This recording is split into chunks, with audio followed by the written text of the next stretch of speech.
Okay, scooter tramps and chopper jockeys, motorcycle miscreants from all around the world. It is 9 o'clock-ish on the East Coast, and it's time for another episode of Shop Talk. I'm Chris Cowan in the Cycle Source headquarters. Ken out in Colorado. Ken Connie, what's up, my man? Howdy.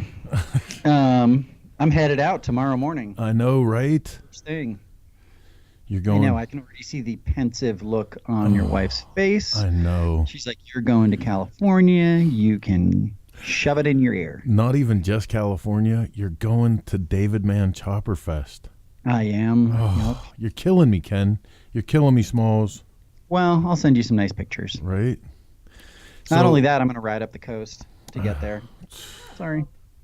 Yep. And then maybe go to Ojai. That was Heather literally falling off her chair. So this is Shop Talk. We're coming to you live through Facebook Live, YouTube Live, Twitter Live, Twitch, Stitcher, Periscope. Really? Yeah. That's a lot. It's a lot. There's more. It's kind of bananas. There's you know more. what else is weird? What's that? I just got a notification from YouTube saying that 1,700 people looked at my channel this month. Right? Ooh. I didn't even post anything. That's because we got this new multicast thing going on, dude. Pretty cool. Yeah. It is. So you can tune in wherever you think that it's appropriate, or you can catch the videos after the fact on Cycle Source's Facebook page. You can also catch up with us if you're at work or in your car through the podcast at forever2wheels.com. You can pick that up through iTunes, through Stitcher. There was another one too, YouTube. right? Those are the big ones. Okay. I'm really bad at remembering all this shit. Somebody should write it down for me. I'm getting older and it shows. But So we're looking for your comments while the show goes on. We got some great guests tonight, but as always, the lovely Heather is waiting in the wings to bring your comments up to either us or the guests that we have on. So go ahead and fire away on Facebook, and we'll get to them as we can. What do you got? Anything there tonight, We Bonnie? have Brian Nichols, Reggie Peterson, Mike Yurko, Brian Batera, Carlos Amador, Brian Nichols, Mike Yorko. You said those twice now. I did. Brian Butera. Hey, man, congratulations. Brian got Builder of the Year in our 2018 Source Awards. Oh, Zach Linkle is watching. I know, that's awesome. I can't wait to see what he does next. Yep. Everybody's looking for I think your he's backup, got two dude. in the works, maybe. What? One I know he's debuting in Daytona, brain camp. And then I know he's got that beautiful copper one that he won in Sturgis, that roller he got from Paco. Yeah, right on. And I think that might be a Panhead too. Pretty excited. Kid's going to have an incredible career. What do you got going on? Is he really that young? He's a lot younger than me. I think he's our age, my age. You're old, but See, there she goes. just saying. Little bit of gray in the beard, boy, and she wants to get Little all of a bit. sudden. I don't have any idea what you're talking about, Chris. Yeah, That's why you wear. I see it How's on your YouTube. how's the back of your head look? He's got pretty- beautiful hair. It's ridiculous. That's pretty good. Yeah, mine's like not. It's not good. Yeah. I don't think the hats help, Ken. The hats No? don't help. No. What do you mean? You mean it makes you go bald quicker? Yeah. think? Biotin. Yeah, you need to put biotin. Take biotin supplements. That'll help. Okay, well, enough beauty tips. Brian's 41. Brian's 41, so yeah, he's 8 years younger than me. That officially means I can call him a kid. He's still. 3 years younger than me, so he's my age. Wait a minute, That you're qualifies- 49, Chris? As of July this year, I am. Well, no, you're going to be 49. You have 8 months Wow. until you're 49. 8 Oh, months. Jesus. 8 months. You're like 48, this. Chris. Yeah. He's jumping way ahead of the game. What the hell's going on? I go by the year, Oh, So 2019 is my 49th year. but you were not in 2019. Technically, I am 49th because I'm year a magazine. doesn't- but that because I'm doesn't a start until magazine July 30th. publisher, No. Wow. and we're already working on the February 2019 issue. Hey, time goes by fast enough. Knock it off. Like, seriously, don't rush it. Okay, speaking of Russian things, how about on to the news? Yeah. First up tonight, and we reported a little bit on this last week, Motorcycle Industry Council backing up our report of the women's segment in motorcycling is climbing. Now 19% of motorcycle owners across these United States, I believe that's a national number, right? Are female. So, which is up 9% in the past decade. Yeah. That's not that's not a huge. bad, and I think it's nice because it corresponds with our new reader demographic. We have that 30% of our readers are women now. Mm-hmm. And that's actually a significant increase in just the past 2 or 3 years. The report from Motorcycle Industry Council goes on to say a 2018 owner survey also found that women motorcycle owners spend on average $574 a year on tires, routine repairs, maintenance, replacement parts and accessories, and modifying equipment compared to $497 by men. So they're better customers than us too. wah, wah, wah. This is bullshit, man. That's not all we're better at. So, Yep. See, look, that just hit you in the face, didn't it? It's like, there you go, Ken. wow. Yeah, I was going to say something really rude. Please, come on, back it up. Nope. So this begs the question, Heather. Yes, sir. When are you going to become part of the 19%? Oh my God. I keep What the hell? keep going back and forth. Like, I'm a flake, Ken. I really, truly am. I'm afraid I'll hurt someone. Don't worry about hurting anybody else. I mean, you're on a motorcycle. You can't no. hurt anybody else that bad. You can hurt yourself pretty Yeah. bad, though. I don't see. I don't Did necessarily. you really just say that? Did you? What? We ride in large groups of people at great big giant events. Well, that's not where she's going to start off. Well, no, no. it's not She's where not a she's going to start. jackass. But you just said, don't worry about hurting other people. You're on a motorcycle. Well, it's true. No, I mean, how bad could it be? No, I do. I probably within the next year I'll get or hopefully Chris will hook me up with a little starter bike. We have a little Sportster all put aside. If you want to ride, man, I'll chop that shit up. And Yeah, we'll you have can't teach me. What?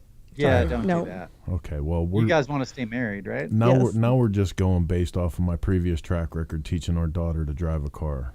She's 21. She still doesn't drive. And it's kind of my fault. Okay, moving on to more news. The David Mann Chopperfest that we just talked about, Ken is on his way to in his Whirlwind West Coast Tour, December 9th, 2018. I know, right? I'm filled up with that shit tonight, boy. Noah's badass chopper from last year. Was that last year? No, that was a couple years ago. Years ago. I think he's coming back this year. Last year he went to Thailand instead of Sturgis. I hope the crazy Hawaiian's coming back.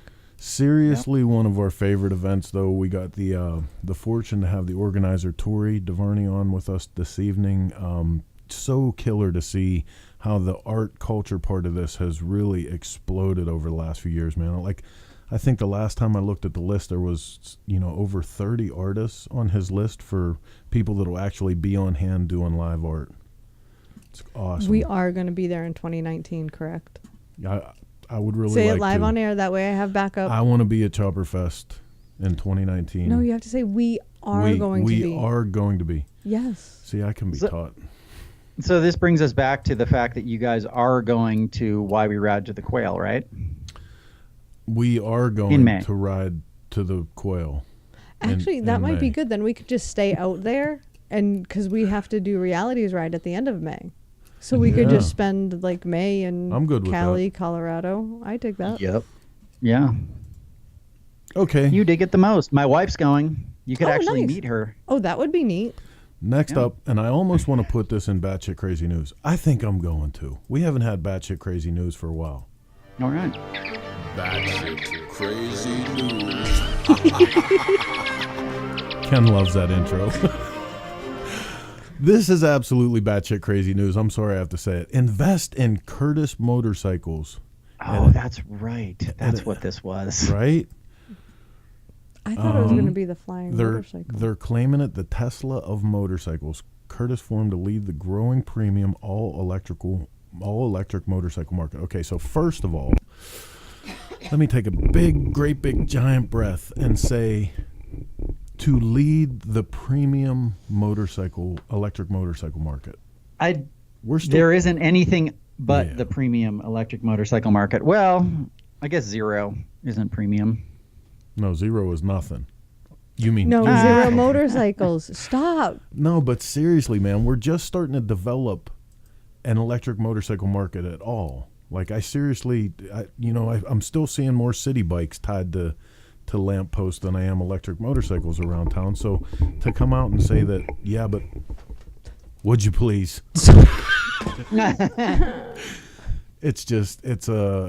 It's a little verbose, I think. Some crazy rich celebrity will buy one and stick it in their garage somewhere and forget about it for 20 years.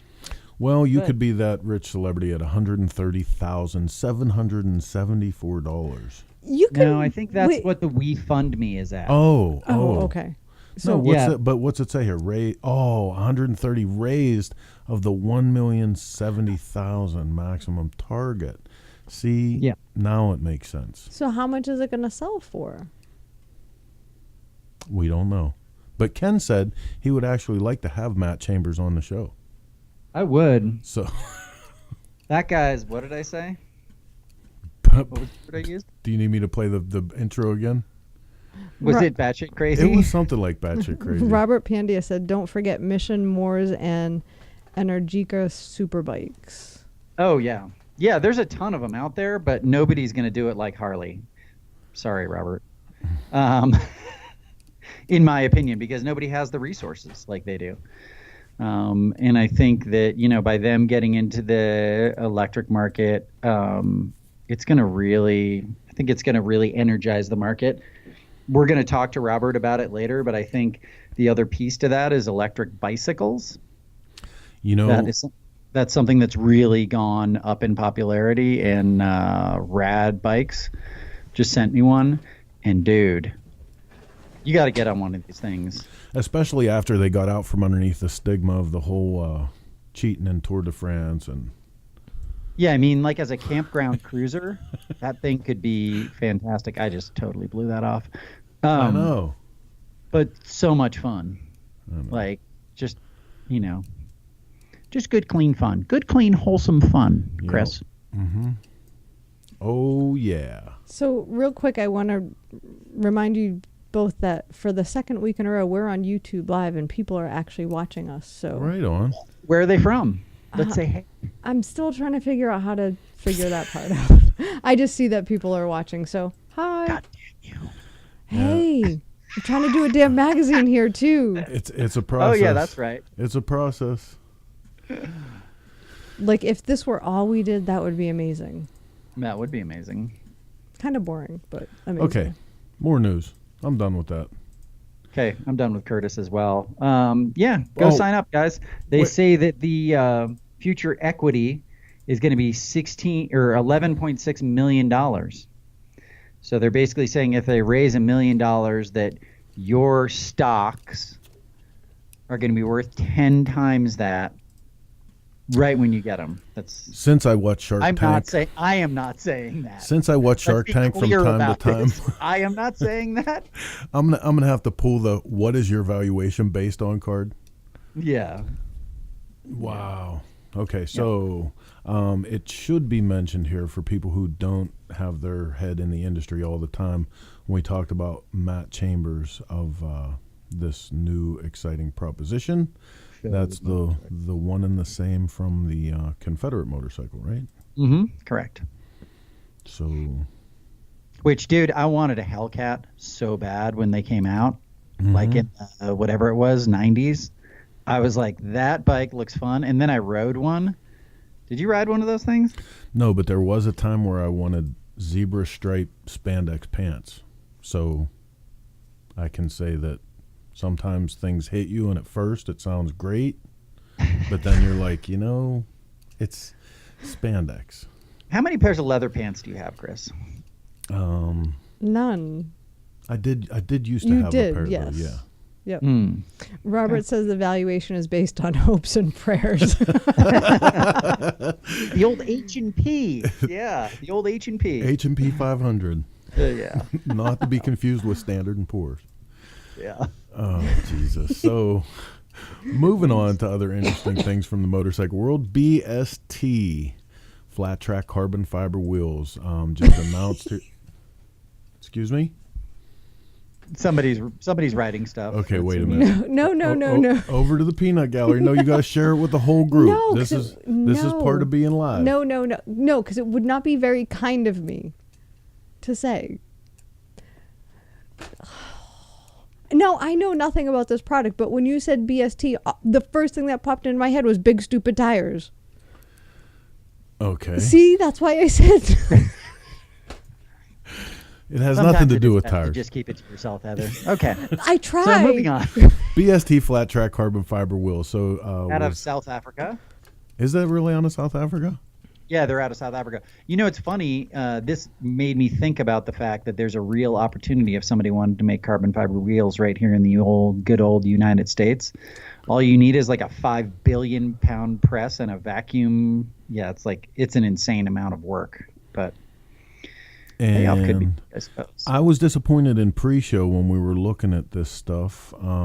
There is no actual weight rating. There's no comparisons. You know, it might be something that's available through BST's actual website, or this is, right? Yeah. That is, yeah, it is. So what's interesting about it is that they have allowed them for a while, I guess, but nobody was making them, and then they finally made them now. I think it's such a very specific product, but the thing that I thought was interesting was there are going to be people out there who are going to take those and put them on street motorcycles. Mm-hmm. It will happen. And then the defecation is going to hit the rotary oscillator. It could potentially, yes. And they're going to be race only, and people are going to sign off on that. And They're going to say, sure, just like my parts that I put on my race only Harley Davidson. Exactly. Mm-hmm. Yep. So I think that'll be interesting to see where that goes. I mean, they're cool looking. But you could do the same thing. You could actually get those. You could get some cast wheels and just dip them. Have you seen that stuff? No, but I do know that if you check out lately, the guys up at Mad Jap, Dale Yamada, has come out with a set of wheels, and they look a lot like these, except for the fact that they're not obviously not carbon fiber. They're all like, you know, super high tech aircraft, industrial, scientific, crazy ass aluminum. Mm-hmm. But he makes a really nice wheel that's super lightweight for, you know, it would be, I would trust it a little bit more, I think, than an actual carbon fiber wheel. I like the videos of the carbon fiber wheels blowing up on the racetrack. They're fun to watch. Jesus, I mean, Ken. not fun for the rider, but holy shit, it's a spectacle. It is a spectacle to watch a wheel like just come apart. Yeah. Something else. Kind of freaky. Real quick, Paul Devine just joined us. Hey, Paul, how you doing tonight? Lance What's up? Baxter says he loves Cyclesource magazine. Thank you, man. And Carlos, if you send Chris spandex for Christmas, you will never receive this magazine again, because I don't care how hot Dude. you are as a man. No man should wear spandex. If you send If me you do it, I want a picture. if you send me spandex, dude, I'm totally wearing them on the show some night. I want you to use the 360 GoPro, and I want to see the full 360 of you in them. You want to see like my junk, the whole cod piece, the whole right? deal. I'm going 80s hair metal for the night. Yeah. You see what you did? Who would know? I don't have pants on right now. We never do. You know, actually, usually I have some funny pajamas on. I know. Last week when you got up, I was like, she's got pajamas on.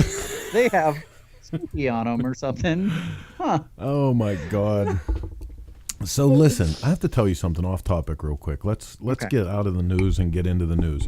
Okay, and nobody's listening, Chris, so it's just between you and me. Okay. Tell me your deepest dark. The government have lost collectively their fucking minds anymore. You know what I mean? And this occurred to me today when I'm flipping through channels and shit, because we're in the office and, like, you know, you get background noise going and sometimes like this drone of the same people talking. So every once in a while I'm flipping through the channel and I'm hearing all of this rhetoric. And if you're sitting there waiting for me to pick a fucking side, I'm not going to. I'm just talking about the us versus them that have all the fucking power and the money in the country, in the government, and we that don't, that sit here and argue like idiots about who actually is controlling it. That's the side I'm taking. And this is what I can compare it to. When I was in my 20s and didn't really have a sense of mortality, I would go out with this group of guys all the time. Every Sunday we got together. We shot automatic weapons. We rappelled off of something really high. And then what was your name? You guys had a group. No, there was no name for it. It was just bullshit. It was just Come on. You guys were like it was just Rangers. It was just Man Day, right? Okay. And we would get together and do all this crazy shit. The day always ended in all of us piling in these two brothers, Delta 88. The name of the two brothers, the Sober Brothers. Neither of them ever were. The one I know still isn't, I don't think. And as we're going down the highway in this car, all of us drinking at the end of a day of shooting automatic weapons and rappelling off of shit, they would get into a fight, and whoever was driving would just jump out of the driver's seat to fight. And nobody was driving the car. This is our government right now. Nobody's driving the fucking car. We're all drunk going down an expressway, and no one's driving. Would somebody please? I don't care if you're Somebody's sober. got their foot on the gas, though. Yeah, the gas is wide open, dude. I don't care. I don't care if the person that grabs the wheel is sober. I don't care which party they're from, but somebody please steer the fucking car for a little while. That's all I'm asking. All right. Okay. Back to the news. Motorcycle therapy, a good way to leave pain behind. There you go. See? Take your own goddamn advice, Chris. Oh, maybe that's it. Maybe it's just because it's winter and I'm stuck in the house and like, oh. So, go ahead, man. Robert's killing me. I said Panda and not Pandia. No, you did not. And he told me that was his cosplay porn name. Don't spit coffee all over your computer. Oh my God. Cosplay. Oh, anyway. Sorry. I just had to get that out. Dude, that was killer. You could do a filter, I'm pretty sure, with Robert's picture and then put the Panda filter on it. Oh, yeah. You've been playing too much Snapchat. I get those pictures from our daughter at college. Maybe. So, we were reading through this in pre-show, and I'm like, okay, so I'm reading, and it's this guy and going across Africa, and I'm like, okay, what's the meat of the story? And Ken said, oh, because it's in USA Today, because motorcycles have made international headlines.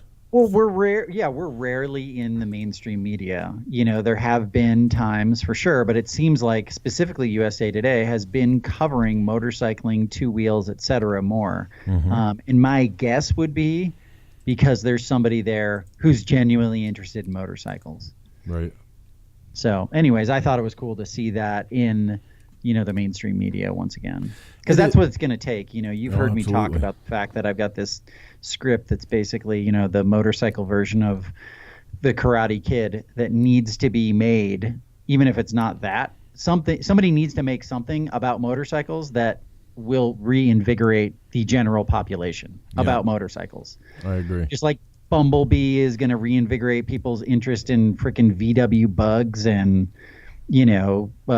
instant families, reinvigorating people going out and adopting kids. Like that's the way you get to people. Speaking of VW bugs and electric vehicles, did you see the announcement yesterday from Volkswagen that they intend by the year 2020 to only be making electric cars? 2026. Oh, sorry, 2026. That's a few years off. Yeah, that's cool. You got a problem with that? No, I just think it's. My question is, where are we going to get all the coal to fuel all the coal plants to get all these cars down the road?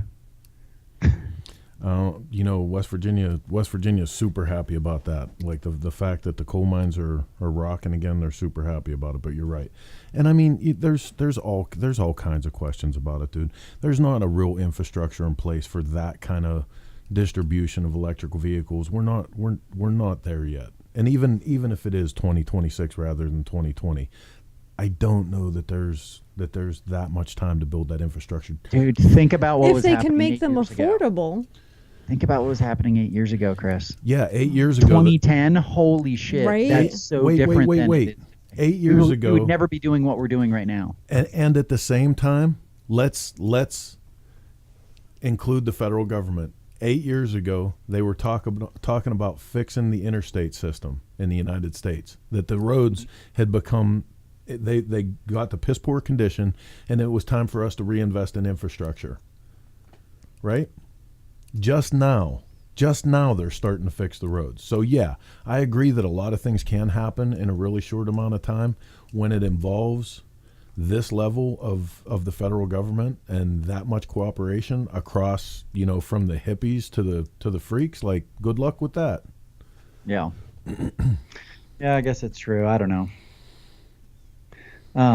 It's slightly let's get unrealistic. Robert on.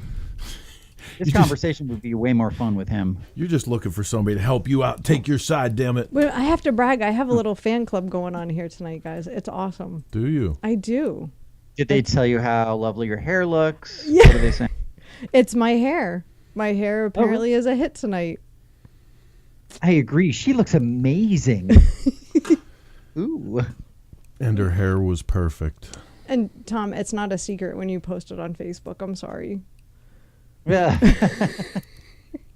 And with that,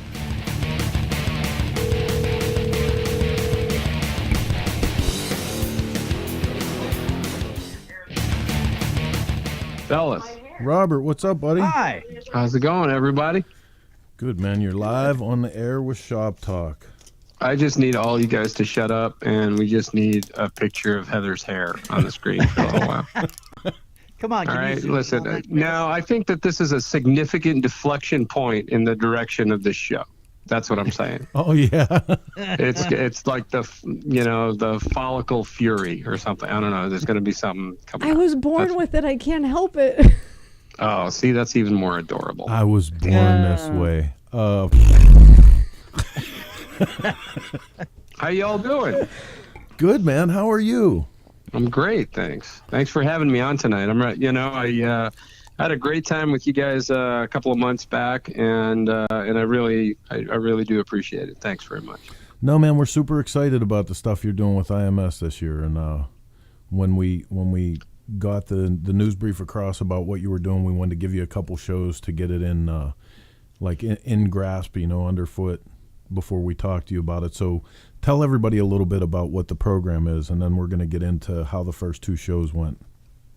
Yeah, thanks. I appreciate it. It's part of the International Motorcycle Shows tour. So people in New York know it as the New York Motorcycle Show, and and that sort of thing. A lot of folks don't realize it's actually the biggest national touring motorcycle show that there is, right? And so the exciting part about that show has always been to see the latest and greatest, and and enjoy the bikes. But it's been very much sort of a spectator, not a participant thing. So the idea is how do we get more people to be in the movie rather than just watching the movie? And it came a little bit out of Give a Shift. It came a little bit out of just what industry needs to do. And it's not a new idea. I mean, over in Europe, they demo ride electric motorcycles at the European shows, but to get it through super uptight fire marshals and insurance people and facilities people and all that kind of stuff in the U.S., it really took the horsepower of the IMS shows to do that. So it was an idea I had with them, and a way to deliver it, and Zero as a partner, and it's basically been working pretty damn great, and I'm very proud to be a small part of that, a catalyst part of that, but it's part of a bigger effort that's really making a difference at the shows. Right Well, on. and I love the fact that there's actually kind of tiers to it. Can you talk about that a little bit, Robert? About the electric bicycles from Yamaha and the balance bike component Stasic, with Stasic and all that sort of stuff. I mean, that really kind of gives people a really wide range of entry points for riding a motorcycle. Well, the reality is, Ken, is that we all enter motorcycling in different ways. So there's the old trope of, I had a Z50 and I rode it in the empty field across the street. And then there's, I got on a Schwinn, and then, that eventually got me on so on and so forth. So we all enter motorcycling in different ways. We're already at a point where obviously people are inside the motorcycle show, so there's interest in motorcycles. What was surprising in the data that showed up is how many people were going to the motorcycle shows weren't current motorcyclists or who had never taken a ride education course before, and that was just stunning. So we knew that just from prior show data that we needed something that was going to capture, the family side of it. You guys know it's a family show. There's not a ton of 1%ers hanging out there. And then there's the different physical sizes and abilities. So starting at the bottom end of the spectrum is in the show. In prior years, we've hosted these Peg Prego little electric sort of trike type things, and then we've had Strider balance bikes in there. This year, Stasic, they stepped up and they have a balance bike that's got a throttle on it, and so different speed limited throttles on it. So little kids that begin, they just start like waddling along on the bike, and then eventually you can apply power to it. And then the next step is Yamaha power assist bicycles, and it's like what you were talking about with what's the one that you just got, Ken? Rad powered bikes. Yeah, the Rad power bike. Yeah. So and you can be as cynical as you want about an electric assist, or a power assist bicycle. When you get on one of these things, it's like you're freaking Superman. I mean, it's so it is fun. Awesome. It is so much fun, Oh, no, it's like listen, you got a secret. It's awesome. Don't get me wrong. I'm cynical for the benefit of the reaction that I get from Ken, but I would have one of those in a minute flat, especially especially not only for that, events. Brother, with the spandex zebra skin leggings going on, I mean, talk about the scene that you have been wanting to make the longest time in your life. It would just happen. So anyway, that was my cynicism about the next leader of the exclusive high-end electric motorcycle market. Yeah. Well, trust me, Rad and Yamaha powered bikes will do a hell of a lot more for that market. But right. The cool thing about the bicycles is that they've got different size frames. We can raise and lower the seats really easy and fit a bunch of people. You guys are showing a slideshow of all the different folks who can ride these things. We need that on our demo course to basically prove that you can ride and balance on a bicycle, which it says at the beginning of the total control training curriculum is like, don't even bother showing up for motorcycle training if you don't know how to ride a bicycle. I think MSF, that's like rule number 1 too. So we understand inherently that bicycles are a big part of motorcycling. That's the feeder that gets you up in there. So I think in the future you're probably going to be seeing more of this powered bicycle stuff, because there's also decent profit in those things, and I would much rather see my local Honda, Harley, Yamaha, whatever dealer making money on that stuff rather than it being down the street at the Specialized Track, store down the way, right? Yeah, and then we step them up. If people want to keep going, we step them up to these Zero electric motorcycles. And what's cool is the bike that they gave us, the Zero FXS, is their supermoto version, is actually one of the most aggressive bikes that they sell on the market, that Zero sells, right? And it's light. It's like 300 pounds. It's like, a ton of torque right from like 0 RPM and does wheelies like crazy. It's a total hooligan bike. What Zero did, we worked with the engineers and they dialed back the top speed to where no matter how long you hold onto the throttle, it'll only go like 10, 11 miles an hour. And then no matter how quick you twist the throttle, it'll creep up to that speed. So it's a big step going from this power assist bicycle, which is like, 80 pounds, 60 pounds, something like that, to a 300-pound motorcycle with a much taller seat height, a higher center of gravity, and maybe the first time you've ever put on a helmet. And I swear to God, guys, we're getting people who don't know which way to twist the throttle to go forward. That's how basic we are with this thing. Wow.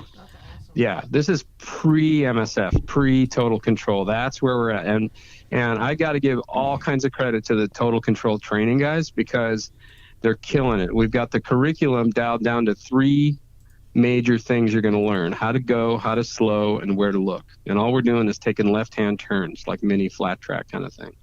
And the bikes are super easy to ride. And the whole point is not to say, like, here's a demo on Zero motorcycles. The point is to be a tool to invite riders to ride with us and be part of this and ignite that little brain cell that goes, holy crap, I can do this.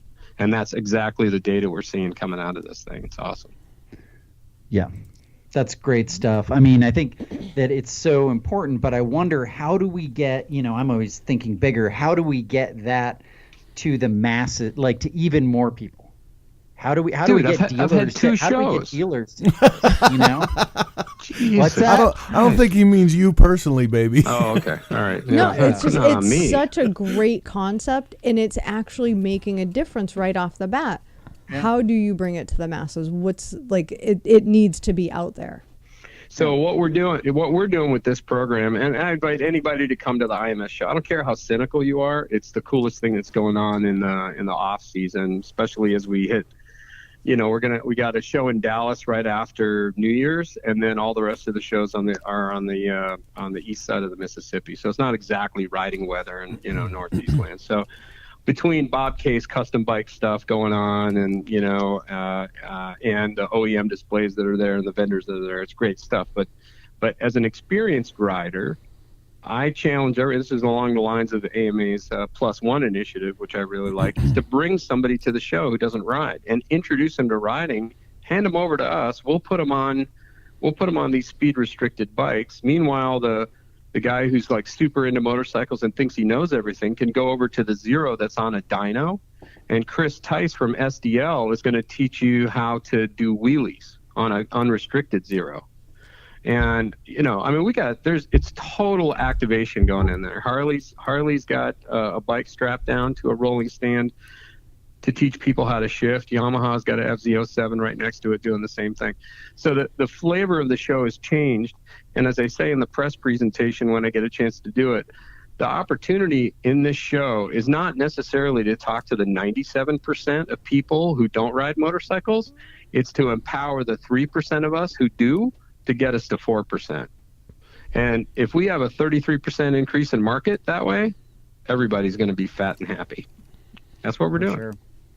So once they see the money, to answer your question, a very smart question, Heather, once they see the money, they'll be copying us. We'll be rolling.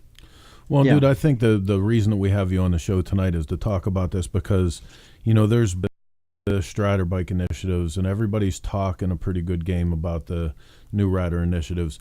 This I feel is a real complete package. This program you guys are doing is awesome, but when you look at also just to put this in there, when you look at the fact that Zero Motorcycle steps up for this, IMS steps up for this, you guys have Cycle Gear, Shark helmets, Shoei, HJC's in there. HJC, so many people are investing in this because and what the future of motorcycles is, but we still have to tackle the giant elephant in the room, which is price point, because new riders really that's our biggest challenge, man, and nobody wants to talk about it.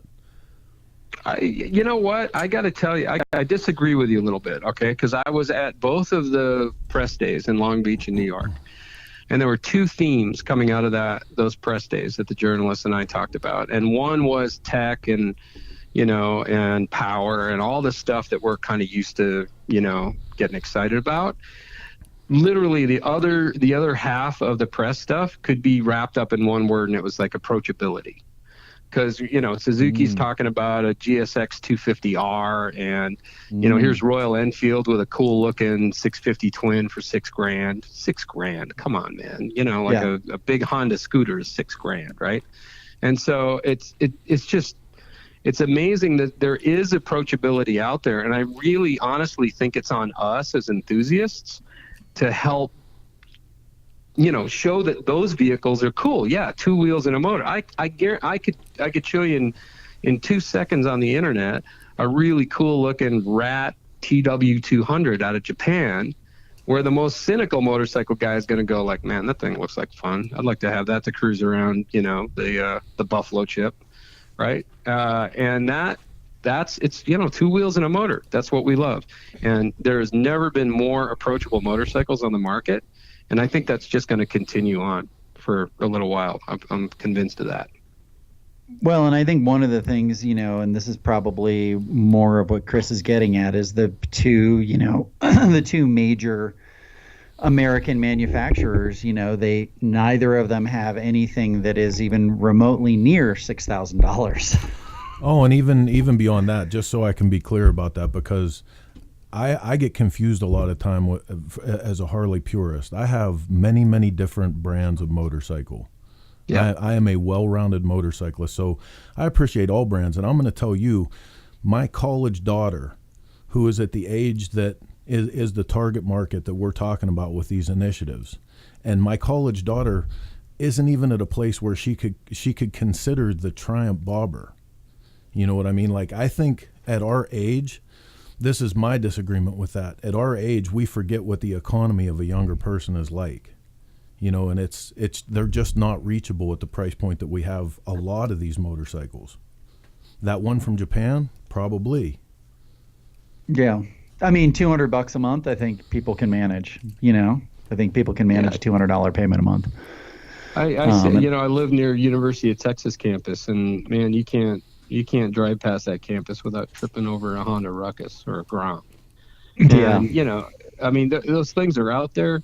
And celebrating all of motorcycling and being happy about that. I mean, just letting people know that they're included and part of it, no matter what they're riding. I think that's what continues to grow the market when we do it right.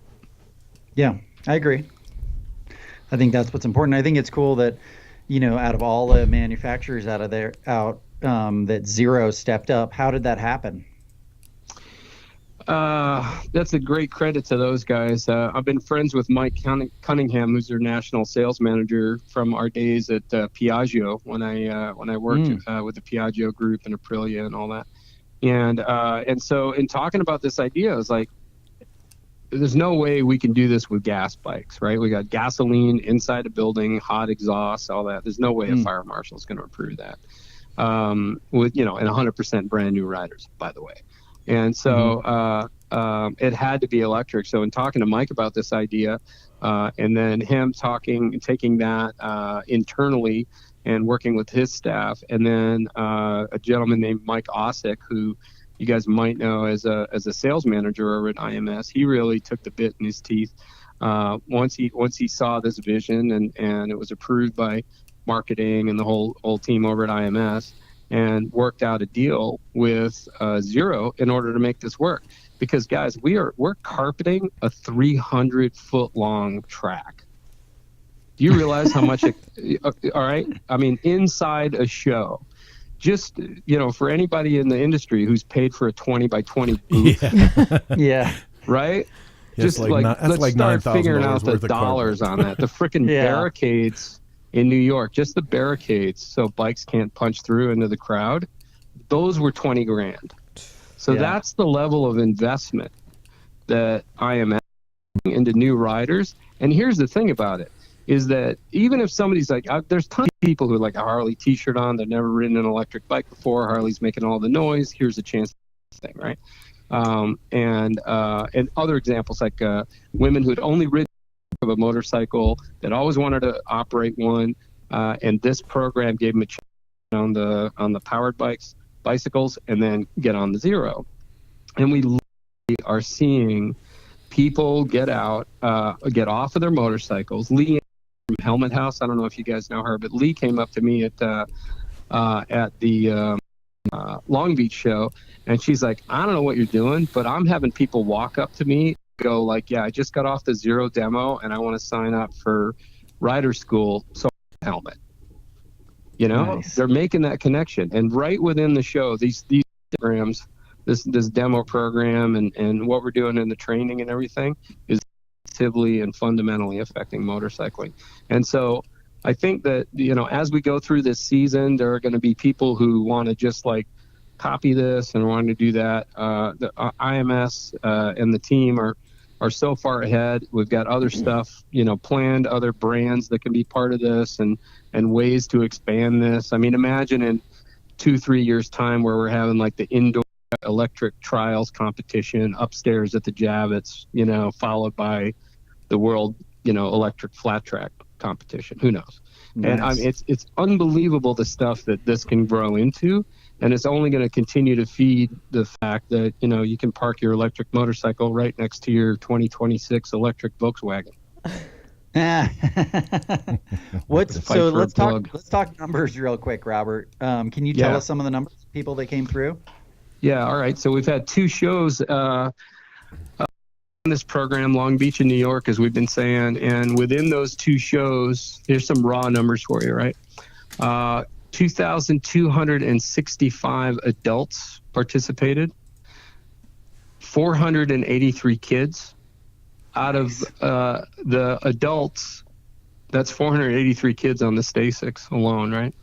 Out of the adults, 406 were non-riders and had not completed the new rider course. So 100% newbies, right? These are the people who don't know which way the throttle turns. 73% of them plan to start riding within a year. So that's how, think about that in terms of like who's at the show, right? 65% were under 35. That's a great number. And 49%, drum roll please, were female. Wow, awesome. Really? Yes, that's what I'm talking about. So this is not, we're not, I mean, this is part of the registration process. People have to give us this information so that we can quantify how powerful this is. And I won't name names, but we had people who I've known for a couple of decades now working with major OEMs who are standing in the wings in street clothes trying to hide out, watching the whole program happen. And I don't care how cynical and badass you are as a rider, when you stand right in the pit area where people are coming and going, and one of the groups comes rolling back in, and you see somebody who started off really tenuous and scared and whatever, and then all of a sudden, like 8 laps later, that light that I can do this is like on their face. Man, it's a goosebump moment. Every hour I have like a goosebump moment with somebody who's like discovering motorcycle in the same way I did when I crashed a Cushman into a wall when I was 6. Exactly. Yeah, I was just thinking about that. Like, what a better way to learn than the way I learned, which was a guy threw me the keys to his beat up Kawasaki dirt bike, and I ran into the bushes. Yeah. I mean, right. It's like actually have some instruction. That sounds great. Yeah, it's really a lot of fun, and I hope that people come out to the show and enjoy it. And I know that the program's going to expand in 2-3 years time. Harley's going to start coming out with stuff that's is not just like the super bikey live wire type stuff or the naked super bike kind of vibe of the live wire, but there's approachability is going to continue to be a theme, and you're going to see some smaller, awesome little electric motorcycles coming out. I guarantee you. For sure. So where are the when and where are the remaining IMS shows? Dallas right after New Year's, and then we take a little bit of a break so we can wash our socks, and then we got 4 shows in a row. We go to, let me see if I get the order right. We go to Cleveland, Ohio last weekend of January. What's after Cleveland? I think Cleveland, and then Minneapolis, and then Washington, D.C., and then Chicago. And Chicago is also, that's a huge show because that's where the custom bike national championship, all the guys who won the different categories in the prior shows get invited to Chicago and compete for national and money. And I have to say, with a lot of pride, my friends from Motorcycle Missions, Crystal Hess, won that last year, and I'm on their advisory board, so I feel very proud of them. This is a big deal. Yeah. Right on. Well, thanks for coming on, Robert. We really appreciate you giving us kind of the lowdown and getting people psyched up for, some of the shows that are coming up. And I think that, +1, bringing another rider on, somebody that, has never ridden before, if anybody out there is going to an IMS show, bring somebody who doesn't know how to ride, turn them over to them and see what happens. I just want to thank all 3 of you guys. Yeah, really. Thanks to all 3 of you guys for doing this and, carrying the weight of the podcast and getting the word out there and whatever. And it's not just all about numbers and sales and that bullshit. It's literally about those goosebump moments and bringing smiles and delivering motorcycles to new people. It's one of the most rewarding things I've ever done. Oh, it's an outstanding program. And I mean, not that I want people to take this off of you, but I want to see it grow and I want to see it in more places. So I hope you get to run with it. It really is a fantastic program. It'll be great, but if some schmuck buys a unrestricted zero and think they're going to pull this off, they're going to be wiping somebody off the wall on the far end. I'm telling you, Totally. we got the keys to success on this thing. Trust me, it's taken a lot of work to get where we're at, and it's just going to keep growing. Right on. Well, good luck, and I congratulations to look you, forward to seeing all these new riders out there at the end of the season. Hey, thanks to your support, all three of you guys. Thanks, Chris. I appreciate it. Look forward to these Spandex Pant Edition Cycle Source. Right. With my Volkswagen. Shocking.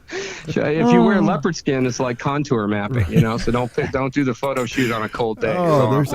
That's my suggestion. All kind of images in my head right there that don't need to be. No. This whole that was in like one sentence, no less. Yeah. Chew on that for a while.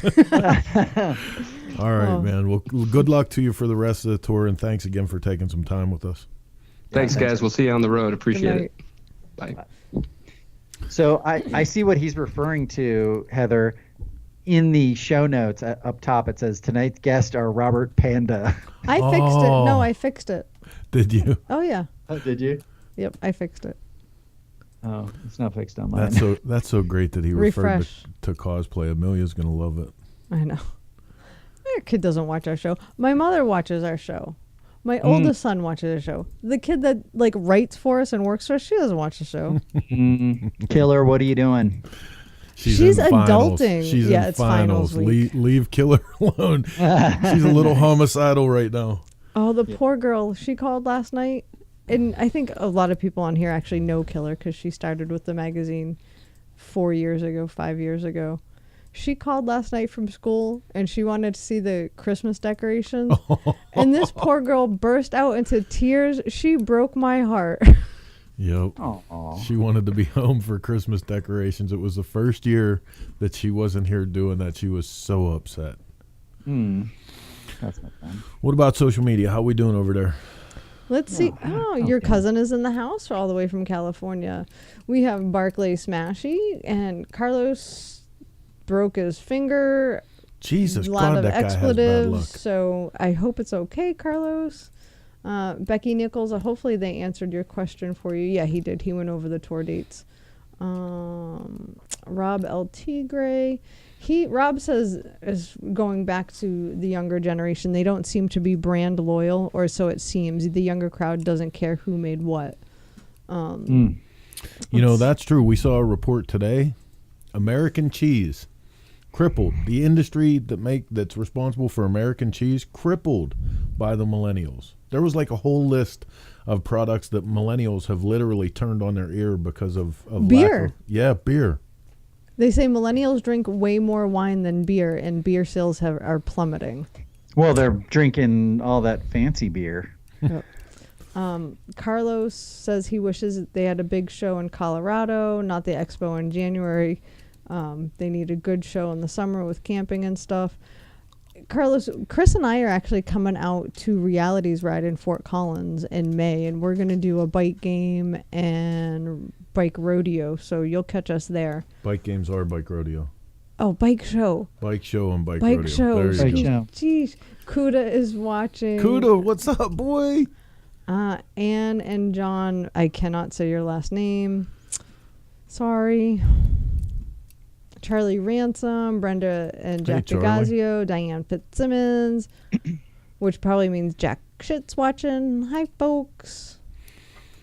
And right. Jack, I think, has the best Christmas decorations. Jack and Diane. Who has a Santa riding a real knucklehead in their living room with Christmas lights on it? Little jealous. Oh, and Anthony Robinson. Anthony has a killer bike that's actually going in this issue of the magazine that we're working on right now. Nice. Oh, and hey, Tom Kiefer. I meant to text you, Chris. Yeah. Why isn't Chris Moose's Die Not in your magazine? Ask Chris Moose. Oh. No, I'll tell you because Chris told me I offered to feature the bike, and he said that CycleSource wasn't good enough. He didn't feel like it was a good fit for CycleSource's readers. So Wah, wah, I would wah. I would still feature it. No, that automatically disqualifies him. No. And I love, hey, I love Moose. Moose is a great And guy, I but love- completely DQ'd. I love that bike. I think that bike's cool. It's a hybrid custom, It and I think is. some of our readers would dig the shit out of Oh, it. I agree, but he disqualified himself. I will not do the cutout. She's from the high northeast. It's a somewhat unyielding people at times. Mm-hmm. We love you, Chris, by the way. Just Okay. giving you Yes, shit. we do love Chris. So one more piece of news real quick before we go on to our next guest. This is a really neat story that Heather brought from the Kokomo perspective. Operation Combat Bike Saver provides hot rod therapy to veterans. We've been reporting on Crystal Hess and the motorcycle missions for a good part of this year and all the good work that they're doing. And Heather actually dug up this gentleman, Jason Zaderman, Army engineer from 96 to 2004, found working on his own motorcycle brought clarity to his thoughts. He's taken that to other veterans and has been doing it since 2015 when he founded Operation Combat Bike Saver. Just wanted to get this on here and let you guys know about some of the other programs that are going on that are like the motorcycle missions. Well, and I think more so, like, Chris's cousin was here from California last week, and we had a great conversation with her about how motorcycles are truly therapy. And I think it gave her a whole new perspective on why motorcycling is so important to so many people. And we almost put it in terms of Om, like that. Meditation. Yeah, meditation. And she got it. She you could see the light go off in her head. And it was so great to be able to share that with her. So in more ways. Especially when you go on those long rides, right, Chris? That's Yeah. exactly. I mean, and as a passenger too, like when I did that day ride from here to LA, it was like something weird happened. Well, you know, I It gets tell weird people all the after a time, while, like, right? if you consider, you know, in your daily commute back and forth to work, when you get into the car, you start thinking about the things that are present right now, you know, and as you get 10 or 15 minutes down the road, you're thinking about things that you have to do this week, things that you did last week. When you get 20 or 30 minutes into the ride, you're thinking about stuff that you have to do this month or stuff that happened last month. Mm-hmm. When you're on a motorcycle ride for several thousands of miles, you get to thinking about things that you did 10 years ago and things that you're going to be doing in 10 years. And then you get to a point where you run out of shit to think about. And that's where it really happens, when you are just alive, and the smells and the sights of everything, and like colors become more vibrant because you are just in the moment. That really happens on a motorcycle. And I'm so excited to do that on a 2019 Street Bob tomorrow. You bastard. You had to pop my bubble with that, right? I know. No, but I think it's so true. I think it really is. You know, I know that for me, once I get on a bike, it like reminds me why I do this, you know, like why I'm in this industry, why, you know, you guys put up with me, etc. That's my goal for 2019 is I want to pay homage to our honeymoon trip and do something similar. I mean, that 18 days and thousands of miles was just like it's time. Like we need that. Party. So real quick, just back to the Operation Combat Bike Save. Zaidman considers organization and its mission a form of therapy and mental maintenance, one that can help participants deal with post-traumatic stress disorder and depression, common among veterans. He calls it hot rod therapy. The space is in a shop in Crown Point that's open on Sundays to introduce vets to building, fabricating, welding, and painting. Ultimately, the goal is for each interested veteran to create a custom motorcycle. The program is free to veterans. So, that's so cool. That's amazing. You know, it really is, you know, a lot of credit to him. Do we have a website here that we can put up for this gentleman? And I mean, people like him, Motorcycle Missions, you know, the Veterans Ride, Dave Frey, you know, like all those people that are doing. I mean, I remember even Dar Holdsworth from Brass Balls did a thing with. I mean, it's really nice to see people step up. So there it is. There, Combat bikesaver.org. Everyone say Nice. good night to Tom Kiefer. Kiefer. Say good night What's to up? Tom Kiefer. Good night, Tom Good night, Kiefer. Tom. So Mama Dukes actually, I think, just tagged hey. the combat Operation Combat Bike Saver people for Right us. on. Thank you, Mama Dukes. Mm-hmm. So you guys go ahead and hold it for a minute. Ken, take Okay. over. Tell us a story. Okay. So I am, at some point, I keep threatening Chris and Heather, I'm going to do a what's in your suitcase kind of thing. So I have I know Chris and Heather for sure have this, but I definitely have this where I've got a set regiment of things. Like when I'm going to California tomorrow, I have no doubt in my mind what I'm taking. And I want to let everyone know what that stuff is, because I think it's, out of all the crap that I test, these are the things that I keep, Right. that I'm like, these are the things that I use all the time. So I'm hoping to do that here in the next, maybe I'll even do it while I'm out in California if I have some time.